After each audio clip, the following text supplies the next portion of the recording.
So ఇప్పుడే 2024 first క్వార్టర్కి సంబంధించి 2024 first క్వార్టర్కి సంబంధించి వడ్డీ రేట్లపై ఆర్బీఐ కీలక ప్రకటన అయితే జారీ చేసిందనమాట. సో ఆర్బీఐ కీలక ప్రకటన జారీ చేసింది. Reserve bank of India governor నేతృత్వంలోని మానిటరీ పాలసీ కమిటీ వడ్డీ రేటుపై కీలక నిర్ణయం తీసుకుంది.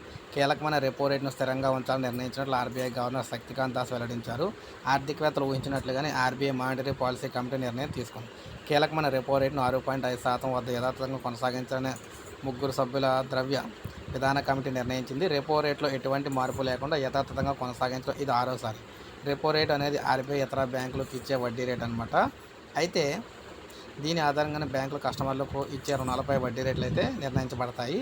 ఆర్బీఐ గవర్నర్ శక్తికాంత్ దాస్ నేతృత్వంలో ద్రవ్య విధాన కమిటీ సమావేశం ఫిబ్రవరి 6న జరిగింది. 3 రోజుల పాటు జరిగిన ఈ మీటింగ్లు తీసుకున్న రేట్ల నిర్ణయాన్ని ఆర్బీఐ గవర్నర్ ప్రకటించారు. మారుతున్న స్థూల ఆర్థిక పరిణామాలు కావచ్చు, దృక్పథాలు కావచ్చు వివరణాత్మకంగా అంచనా వేసి తర్వాత ద్రవ్య విధాన కమిటీ 5 సభ్యుల మెజారిటీతో పాలసీ రేటును 6.5% వద్ద యథాతథంగా ఉంచాలని నిర్ణయించిందనమాట.